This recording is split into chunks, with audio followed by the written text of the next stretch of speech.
Hello friends, GK गुरु जी अड्डा के YouTube platform पे मैं शैलेश आप सभी का हार्दिक स्वागत करता हूं। प्यारे साथियों, चैनल पर नए हैं तो सब्सक्राइब कर लीजिएगा, वीडियो को लाइक और शेयर कर दीजिएगा। समय का बहुत अभाव है, इसलिए आज हम लोग प्रीवियस ईयर क्वेश्चन पेपर की फिर से एक नई मैराथन करने वाले हैं। जी हाँ, आज हम जो मैराथन की शुरुआत करने जा रहे हैं वो है आपका 20 जनवरी 2023 का जो ऑनलाइन पेपर हुआ था उस पेपर का एनालिसिस करेंगे। ठीक है, तो चलिए आप लोग सब्सक्राइब जरूर कर लीजिएगा। इस प्रयास के लिए कमेंट भी प्यारा सा करिएगा। ठीक है, चलिए पहला क्वेश्चन है, कंधार अफगानिस्तान से प्राप्त अशोक के अभिलेख दो लिपियों में मिले हैं, वो दो लिपि कौन सी है? देखिए मैं डायरेक्ट आंसर बताऊंगा, आप लोग चैनल पर नए हैं तो सब्सक्राइब जरूर करिएगा। वो है यूनानी और अरेमाइक, याद रखिएगा। ठीक है, चलिए क्वेश्चन नंबर 2, निम्नलिखित में से भारत के किस रेगुलेटिंग एक्ट के अंतर्गत एक सर्वोच्च न्यायालय की स्थापना की गई? तो 1773 के रेगुलेटिंग एक्ट के तहत 1774 में कलकत्ता में की गई थी। एलिजाह इम्पे इसके मुख्य न्यायाधीश थे, ये भी याद रखिएगा। ठीक है, तो चलिए ठीक है, अब चलते हैं हम लोग क्वेश्चन नंबर 33 पर। कह रहा है दो कथन है ए और बी, इनको पढ़ना है, इनको समझना है और उसके बाद आपको उत्तर देना है। कह रहा है मुक्तियों द्वारा एकत्रित राजस्व की रकम का हिसाब लेने के लिए राज्य द्वारा एक लेखा अधिकारी नियुक्त होता था। ठीक है, यह इसलिए किया जाता था ताकि मुक्ति राज्य द्वारा निर्धारित कर ही वसूले, तय संख्या के अनुसार सैनिक रखे। बिल्कुल सही है, व्याख्या भी है, इसलिए पहला सही जवाब है। 34, शत्रु राज्य द्वारा आक्रमण के मुख्य लक्ष्य मंदिर थे, किस लिए? बताइए क्यों उस पर हमला होता था? तो इसका राइट जवाब हो जाएगा बाबू, जो मंदिर है वो शक्ति और संपत्ति का प्रतीक था, इसलिए तीसरा इसका राइट जवाब हो जाएगा। ठीक है, चलिए बात करते हैं 35 की। ए और बी को पढ़िए, सही विकल्प का चयन कीजिए। अशोक के धम्म में देवताओं की पूजा और कर्मकांड शामिल थे, क्या थे? जल्दी से बताइए। तो भैया ये गलत है, नहीं था। अशोक ने धम्म महामात्र नाम के अधिकारियों की नियुक्ति की, जो जगह जगह जाकर धम्म की शिक्षा देते थे। धम्म संस्कृत के धर्म शब्द से बना है, याद रखिएगा, ये सही है। चौथा राइट जवाब हो जाएगा, ए गलत बी सही। अगला क्वेश्चन है 36 क्या कह रहा है? चोल वंश के संबंध में कौन सा कथन सही है? तो 36 का राइट जवाब देना है। राजा चोल ने गंगई कोंड चोलपुरम नामक एक नई राजधानी बनाई, नहीं। राजेंद्र चोल ने बृहदेश्वर मंदिर का निर्माण करवाया, नहीं। चोल मंदिर शिल्प उत्पादन का मुख्य केंद्र था, ठीक है। व्यापारियों के संगठन को सभा के रूप में कहा गया, नहीं। तीसरा राइट जवाब हो जाएगा। 37 पर चलते हैं। ए बी को पढ़ना है, उड के नीति पत्र के संबंध में सही उत्तर देना है। कह रहा है उड का नीति पत्र यह तर्क देता था कि यूरोपीय शिक्षा से भारतीयों के नैतिक चरित्र का उत्थान होगा, बिल्कुल सही है। ठीक है, पूर्व का साहित्य त्रुटि रहित है, ये गलत है। ए सही बी गलत, तीसरा राइट जवाब हो जाएगा। बात करते हैं क्वेश्चन नंबर 38 की। 38 का राइट जवाब देखते हैं क्या होगा। 38 मैचिंग है, याद रखिएगा। चौसा का युद्ध कब हुआ था? 1539 में। कन्नौज का 40 में। खानुआ का कब हुआ था? तो खानुआ हुआ था 27 में। और चंदेरी का 28 में हुआ था, याद रखिएगा। ठीक है, तो चौथा आपका राइट जवाब हो जाएगा। 39 पर चलते हैं। 39 भी मैचिंग है। मुख्य भक्ति संतों के संदर्भ में मिलान कीजिए और सही विकल्प का चुनाव करिए। तो क्या हो जाएगा? जो आपके नम्मलवार हैं ये दक्षिण भारत के थे। इसके बाद जो आपके चैतन्य देवा हैं ये पूर्वी भारत के हैं। जो सूरदास हैं, सूरदास कहाँ के हैं? तो ये उत्तर भारत के हैं। नरसिंह मेहता पश्चिम भारत की हैं। तो ये आपका राइट जवाब तीसरा हो जाएगा, याद रखिएगा। ठीक है, चलिए 39 के बाद चलते हैं क्वेश्चन नंबर 40 पर। 40 का राइट जवाब आप सभी को देना है। गुलामगिरी किसने लिखी है? ज्योतिराव फुले ने। और अमेरिका के दासों पर समर्पित है, किसको समर्पित है? तो अमेरिका के दासों को, ये भी याद रख लीजिएगा, कई बार इनसे पूछा जाता है। क्वेश्चन नंबर 41, मानव जाति के लिए एक जाति एक धर्म एक ईश्वर का नारा किसने दिया था? नारायण गुरु ने दिया था, याद रखिएगा। ये केरल के थे। कहाँ के थे? केरल के थे। महामैराथन में मैंने करवाया है, जाके वीडियो देख लीजिए, बहुत इंपॉर्टेंट है। 1905 में बंगाल में स्वदेशी आंदोलन सबसे सशक्त था। किस क्षेत्र में इस आंदोलन को वंदे मातरम इसे आंध्र प्रदेश में कहा जाता था, दक्षिण भारत में, याद रखिएगा। तो 42 का आपका राइट जवाब क्या हो जाएगा बाबू?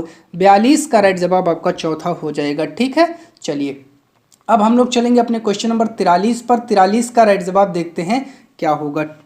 ठीक है, चलिए 43 भी आपका मैचिंग है। ए बी को पढ़िए, सही विकल्प का चयन करिए। नमक के उत्पादन एवं बिक्री पर राज्य का एकाधिकार था, बिल्कुल सही है। महात्मा गांधी ने इस नियम को तोड़ा क्योंकि नमक पर टैक्स वसूलना पाप है या भोजन का बुनियादी हिस्सा, बिल्कुल सही है। व्याख्या भी है, पहला राइट जवाब हो जाएगा। 42 क्या कह रहा है? संविधान सभा में प्रसिद्ध कथन राजनीतिक लोकतंत्र के साथ साथ आर्थिक और सामाजिक लोकतंत्र भी जरूरी है, किसने कहा है? 44 का राइट जवाब हो जाएगा बाबू, जल्दी से बताइए। BR अम्बेडकर ने कहा है। अगला क्वेश्चन है, निम्नलिखित में से सही विकल्प को चुन करके जवाब दीजिए। तो क्या हो जाएगा? ब्रह्मांड लाखों आकाश गंगाओं से मिलकर बना है, सही है। आकाश गंगा करोड़ों तारों, बादलों और गैसों की एक प्रणाली है, सही है। दोनों कथन सही हो जाएंगे। 46 पर, अगर हम विषुवत रेखा से दूर जाते हैं तो क्या होगा? अक्षांश रेखाओं का आकार कम होता जाता है, पहला राइट जवाब हो जाएगा। ठीक है, चलिए चलते हैं 47 नंबर पर। 47 देखते हैं क्या कह रहा है। पृथ्वी को एक घंटे के 24 समय क्षेत्रों में बांटा गया। प्रत्येक क्षेत्र का देशांतरी विस्तार 15 डिग्री, क्योंकि एक मिनट में जो पृथ्वी है वो 15 डिग्री घूम जाती है, याद रखिएगा। ठीक है, चलिए बात करते हैं 48 की। निम्नलिखित में से कौन सा कथन चंद्रमा के बारे में सही है? चंद्रमा पर जीवन अनुकूल परिस्थितियां नहीं हैं, ठीक है। चंद्रमा की सतह पर पर्वत मैदान गड्ढे नहीं हैं, ये तो गलत है। चंद्रमा की सतह पर पर्वत छाया बनाते हैं, ठीक है। चौथा राइट जवाब हो जाएगा। चलिए 49 पर चलते हैं। दिए गए कथन के आधार पर महासागर को पहचानिए। सबसे गहरा अंतर्राष्ट्रीय तिथि रेखा इससे होकर गुजरती है, इतना बड़ा कि सभी महाद्वीप इसके अंदर समा सकते हैं, ये प्रशांत महासागर है। बात करते हैं 50 नंबर की। क्या कह रहा है? नीचे दिए गए कथन को पढ़िए और सही जवाब चुन करके दीजिए। कह रहा है किस महाद्वीप से जुड़ा है? विश्व की सबसे लंबी नदी पाई जाती है, ठीक है। विश्व का सबसे बड़ा मरुस्थल सहारा है, ठीक है। तो ये अफ्रीका की बात कर रहा है, आगे आपको नहीं पढ़ना है।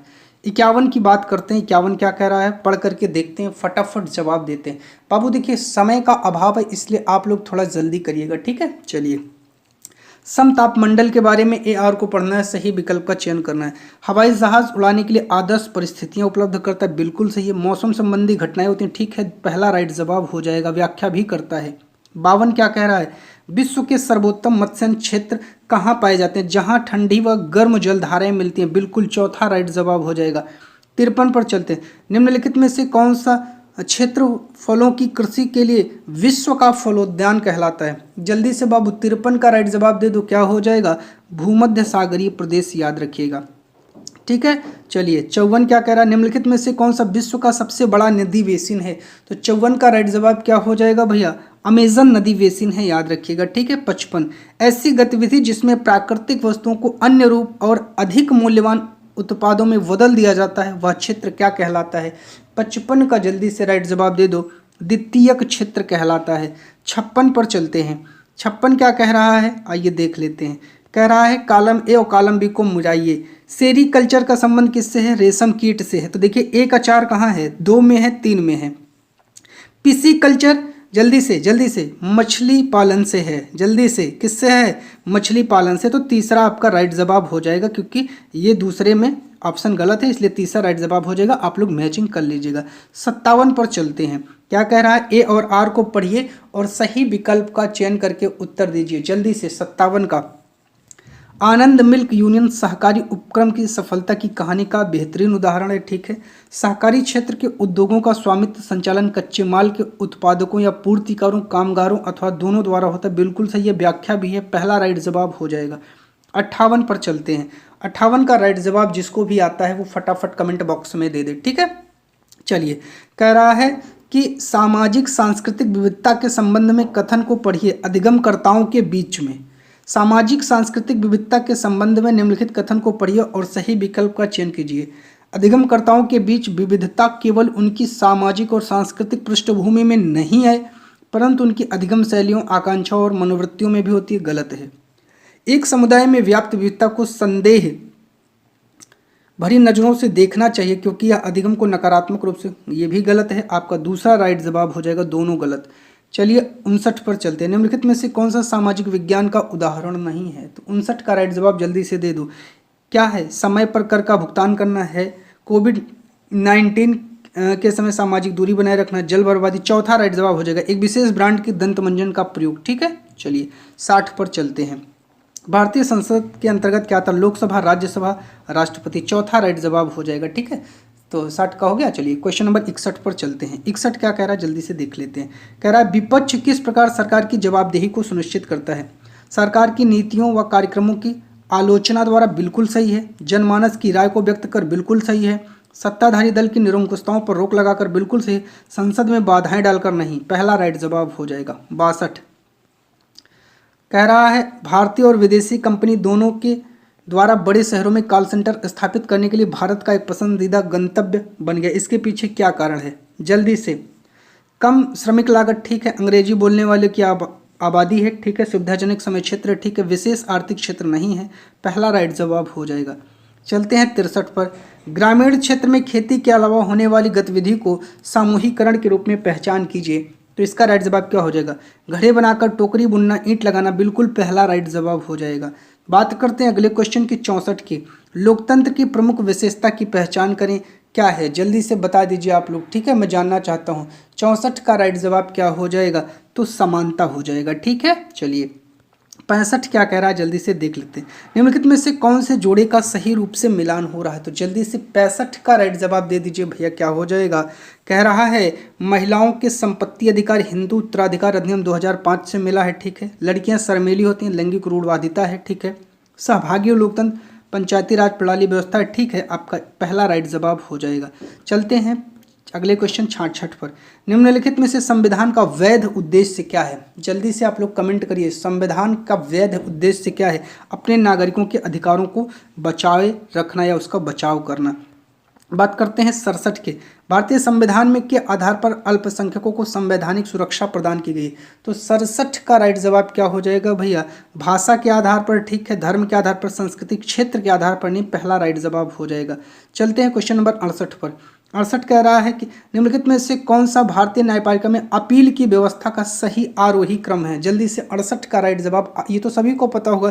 तो क्या हो जाएगा? सबसे पहले सत्र न्यायालय, जिला न्यायालय में जाओ, फिर उच्च न्यायालय, सर्वोच्च न्यायालय। दूसरा, सत्र न्यायालय को ही जिला न्यायालय बोलते हैं, डिस्ट्रिक्ट कोर्ट बोलते हैं, याद रखिएगा, ठीक है। चलिए बात करते हैं 69 की। ओम प्रकाश वाल्मीकि की प्रसिद्ध आत्मकथा जूठन क्या उजागर करती है? तो 69 का राइट जवाब क्या हो जाएगा आपका? जल्दी से बताइए। जातीय भेदभाव को उजागर करती है।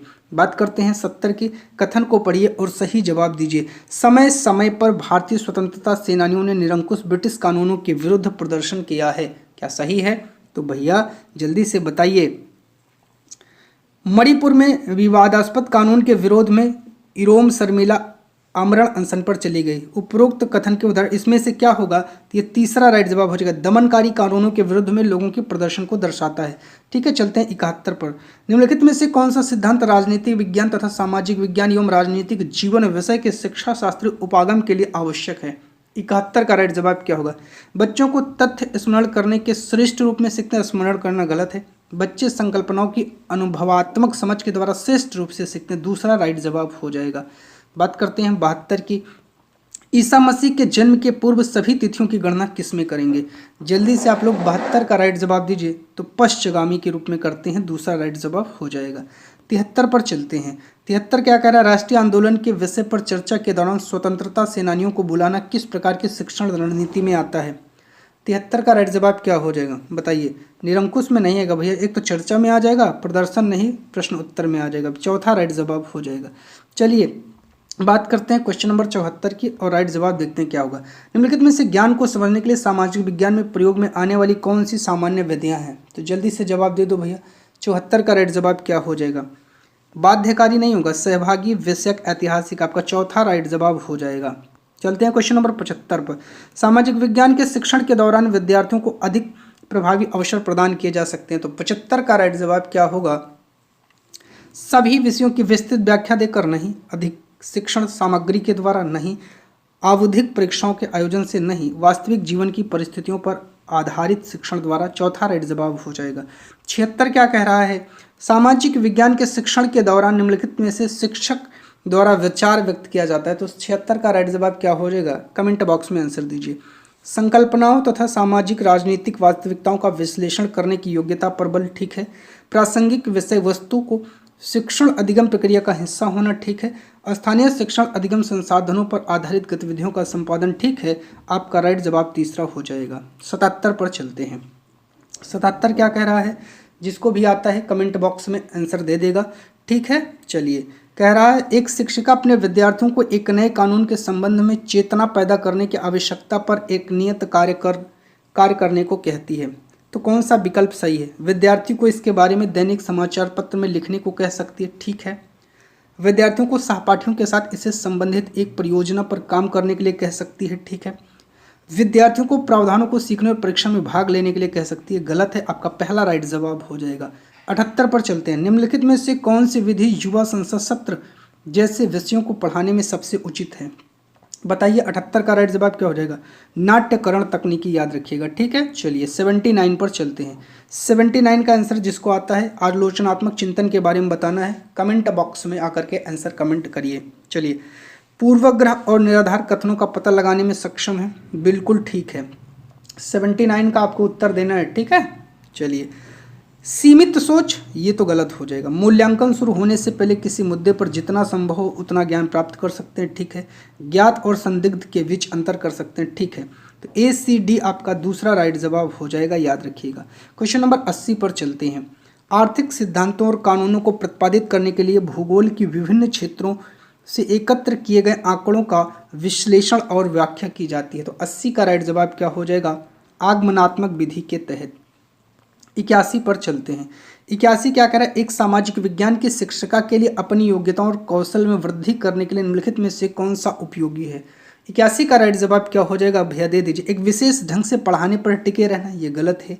सामुदायिक संसाधनों का उपयोग करना, ठीक है। फिल्मों और वृत्त चित्रों का दिखाना, ठीक है। सहकर्मियों के साथ औपचारिक और अनौपचारिक रूप से चर्चा, ठीक है। BCD तीसरा राइट जवाब हो जाएगा। 82 पर चलते हैं। 82 क्या कह रहा है, आइए देख लेते हैं। मान लीजिए कि पुस्तक में दिए गए कथन अब आपको पढ़ना है और 82 का राइट जवाब आपको देना है। कह रहा है कि क्या दर्शाते हैं, रजिया की कमजोरी या थी कि वह एक महिला के तौर पर पैदा हुई, ठीक। अहिंसा का उपदेश देकर अशोक ने भारत को एक कमजोर देश बनाया, B, ठीक है। इसमें क्या होगा, एक तो ये जेंडर रूढ़िबद्ध धारणा है और दूसरा ये हिंसा को बढ़ावा है कि शांति को बढ़ावा है। तो जल्दी से बताइए 82 का राइट जवाब क्या होगा, तो ये हिंसा को बढ़ावा है, A और B आपका पहला राइट जवाब हो जाएगा। 83 पर चलते हैं। कह रहा है निम्नलिखित कथनों को पढ़िए और सही विकल्प का चयन कीजिए। चलिए 83 का जल्दी से ऑप्शन आप लोग कमेंट करिए, कमेंट में क्या हो जाएगा बताइए। अभिलेखागार एक स्थान है जहाँ दस्तावेज और पांडुलिपियाँ संग्रहित होती हैं, ठीक है। पांडुलिपियों में इतिहासकारों की बहुत सारी विस्तृत जानकारी होती है, ठीक है। धनी व्यक्ति, शासक, जन, मठ, मंदिर पांडुलिपियां एकत्रित किया करते थे, ठीक है। पांडुलिपियों को संभालना और प्रयोग करना सरल है, गलत है, ये कठिन काम है। तीसरा राइट जवाब हो जाएगा। 84 पर चलते हैं। बात करते हैं क्वेश्चन नंबर 84 की। निम्नलिखित में से कौन सा परियोजना कार्य का उदाहरण नहीं है। एक नए औद्योगिक नगर में प्रवासियों का सर्वेक्षण करना, पूछना कि वे कहाँ से आए हैं, कहाँ काम करते हैं, तो ये सही है तो गलत हो जाएगा। नहरों के माध्यम से सिंचाई के क्रियाशील नमूने का निर्माण, सही है तो गलत हो जाएगा। वरिष्ठ कक्षाओं के द्वारा जो बनाई गई परियोजनाएं हैं उसको कंठस्थ करना, ये गलत है, सही हो जाएगा यही। चलिए 85 पर चलते हैं। शैक्षिक आकलन से क्या तात्पर्य, जल्दी से 85 का राइट जवाब आप लोग कमेंट में दीजिए। शिक्षार्थियों की संज्ञानात्मक क्षमताओं का आकलन, बिल्कुल पहला राइट जवाब हो जाएगा। बात करते हैं 86 की। 86 कह रहा है एक विद्यार्थी शिक्षक पाठ उद्देश्यों में से एक पाठ उद्देश्य निम्न तरह से लिखता है। विद्यार्थी लोकतंत्र के अर्थ का वर्णन करने में सक्षम हो जाएंगे, यह उद्देश्य किस क्षेत्र में जो है आएगा। तो 86 का राइट जवाब आप लोग जल्दी से दीजिए, क्या हो जाएगा। एक तो स्मरण करना और एक बोध में आएगा, तो चौथा राइट जवाब हो जाएगा। 87 पर चलते हैं। 87 क्या कह रहा है, निम्नलिखित में से कौन सा प्रश्न केवल याद करने की क्षमता से अधिक का आकलन करता है, जल्दी से बताइए, ठीक है। चलिए जल्दी से इसका राइट जवाब दीजिए आप लोग, इस क्वेश्चन का राइट जवाब दीजिए, क्या होगा, ठीक है बताइए। चलिए हरित क्रांति की व्याख्या कीजिए। नहीं। चीनी उद्योग कैसे काम करता है? ठीक। बुध और शुक्र के पास अपने प्राकृतिक उपग्रह क्यों नहीं है? ठीक। हिमालय और गंगा नदी प्रणाली की संरचना को समझिए। ठीक है। बी सी डी आपका दूसरा राइट जवाब हो जाएगा। बात करते हैं क्वेश्चन नंबर 88। जब विद्यार्थी अन्य विद्यार्थियों की उत्तर पुस्तिकाओं के मूल्यांकन में सम्मिलित हों तो हिस्सा बन जाएगा। ठीक है। किसका हिस्सा बन जाएगा? तो इसका राइट जवाब हो जाएगा भैया अधिगम की तरह आकलन का दूसरा राइट जवाब हो जाएगा। ठीक है। चलिए बात करते हैं अगले क्वेश्चन की। ठीक है। चलिए अगला क्वेश्चन है क्वेश्चन नंबर 89। निम्नलिखित में से कौन से प्रश्न आलोचनात्मक चिंतन को बढ़ा देते हैं? 89 का जल्दी से राइट जवाब दे दीजिए आप लोग। क्या हो जाएगा? विश्व व्यापार संगठन की क्या भूमिका है? नहीं। देशों के बीच न्यायसंगत व्यापार को बढ़ावा देना संभव है? उचित सिद्ध करें। बी सही है। हरित क्रांति ने खाद्य अनाजों के संबंध में भारत को आत्मनिर्भर बना दिया। व्याख्या करें। नहीं। हरित क्रांति ने भारत को मिट्टी अपकृषक की ओर पहुंचा दिया। क्या इस विचार से आप सहमत हैं? व्याख्या करें। डी राइट जवाब हो जाएगा। बी डी चौथा राइट जवाब हो जाएगा। क्वेश्चन नंबर 90 पर चलते हैं। इसका लास्ट क्वेश्चन है। शिक्षा के अधिकार अधिनियम 2009 के अंतर्गत मूल्यांकन एवं आकलन गतिविधियों के सूत्रीकरण में एक सामाजिक विज्ञान शिक्षक को निम्नलिखित में से किन पहलुओं को संज्ञान में लेना चाहिए? जल्दी से 90 का राइट जवाब दे दीजिए आप लोग। क्या हो जाएगा बाबू? तो 90 का राइट जवाब क्या हो जाएगा बताइए। बच्चों को उनके अनुकूल और बांध केंद्रित तरीके से गतिविधियों, अन्वेषण और पर्यवेक्षण के माध्यम से सीखने दें। बिल्कुल ठीक हो जाएगा। ठीक है। चलिए और क्या होगा? बिना किसी हस्तक्षेप के बच्चों को, ये तो गलत है, गलत सीखेंगे तो हस्तक्षेप तो करना पड़ेगा। बच्चों के ज्ञान अंतःशक्त प्रतिभा का निर्माण करें। ठीक है। शारीरिक और मानसिक क्षमताओं को पूर्ण सीमा तक विकसित करना। ठीक है। दूसरा राइट जवाब हो जाएगा। प्यारे साथियों, इस तरह हम लोगों ने ये इस चैप्टर के लगभग 60 प्रश्नों को देख लिया। वीडियो कैसी लगी कमेंट करके जरूर बताइएगा। चैनल पर नए हैं तो सब्सक्राइब करिएगा, वीडियो को लाइक और दोस्तों तक जरूर शेयर करिएगा। चैनल पर जुड़ने के लिए आप सभी का बहुत बहुत धन्यवाद।